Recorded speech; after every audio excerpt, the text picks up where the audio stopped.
stats right now are 98. As long as they're above like 88, I feel like I'm fine with him. It's shortly after 7 a.m. at Maimonides Medical Center in Brooklyn, New York. Here's another one that looked a lot better last night than the night before. Dr. John Marshall and his team are conducting morning rounds. There's like a moderate risk and a high risk group. The high risk group are all kind of intubated, quite sick upstairs. The emergency room is filled with people seriously ill from COVID-19. Many are having difficulty breathing. We're trying to keep a lot of the patients off ventilators, and so we're keeping those patients on high flow oxygen, giving them 40, 50, 60 liters of oxygen per minute. Even though we're applying some of these advanced measures, some of these patients are just continuing to go downhill and just getting worse no matter what we do. For many of these doctors, their nightmares go beyond these walls. There's a couple of my patients who passed away that, I don't think I'll forget their names ever. The young father of 6 who died earlier this week, and telling his wife, who's in the waiting area, that he wasn't going to make it is one of the hardest conversations I've had.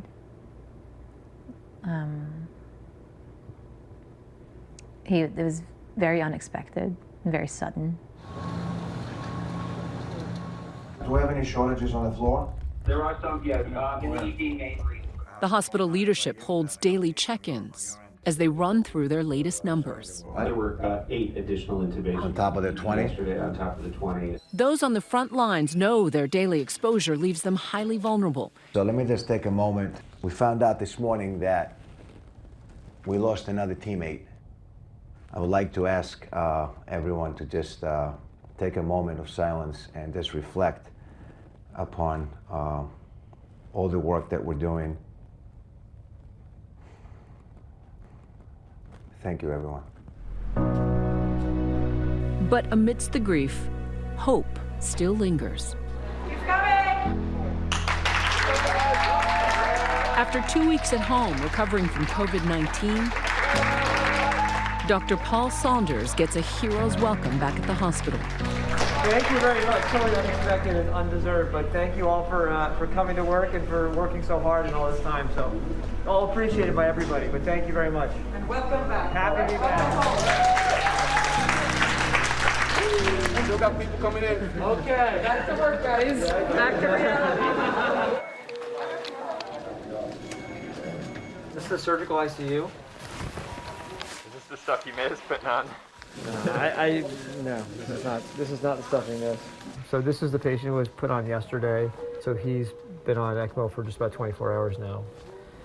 In this crisis, Dr. Saunders is called upon for the most extreme cases when a ventilator isn't enough. What we do is we then go to assess them where they are at the bedside, and then we put in some essentially very large IVs that drain blood from their body, take it out of their body, and then run it through what's called an oxygenator, which adds in oxygen, takes out carbon dioxide, and then puts it back in their body.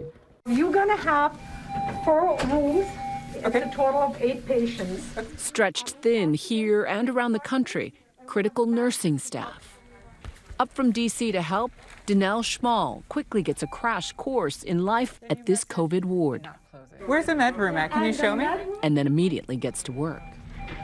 You know, I've noticed like that with the whole disease process of like COVID, like, these people will be standing and like talking to you, and they're sitting and their oxygen saturation is in like the low 80s or like mid 80s. It's crazy. It's crazy how fast this disease is progresses. Hi, sir. Hello. Hello. My name's Danelle. I know this young lady's been taking care of you all day. 82 years old. Okay.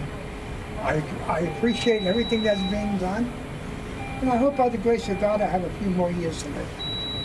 If not, whatever he wants is going to be. And God bless them that all is trying to help as far as that goes. You know, you have a lot of young people here. Right, their immune systems might be good, are good, but they're still risking their lives. Have you had the fear that this will be fatal for you? Like, is that a real fear for you, or do you feel as if that this is not, it's not a reality for you?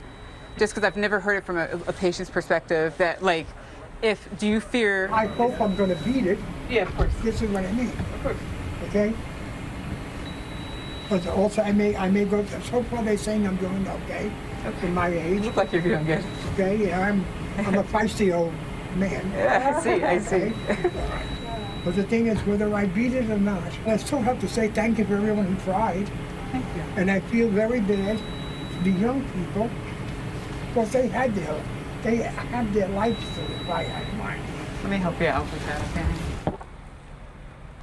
I just can't imagine like what they're going through.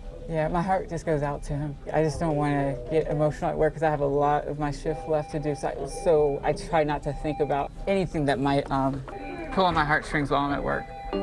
At the end of the day, in a long war that's far from over, an ovation that's so richly deserved.